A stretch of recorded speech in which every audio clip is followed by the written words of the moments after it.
kalusugan. Ngayon guys, uulitin ko lang, kung kayo po ay kandidato sa sakit sa puso, palagi po kayong kumain ng saba, 2 saba sa umaga at 2 saba naman sa hapon, no? Regular nyo po itong kakainin until 3 months, no?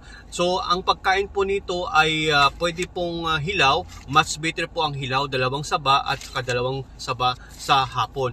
Now, kung halimbawa po nangangailangan naman kayo ng insulin para naman po sa tinatawag nating diabetes, meron po makukuhang insulin doon sa balat ng saba. Yung parang pinakahimay-may niya guys, pwede mong himayin yun at kainin.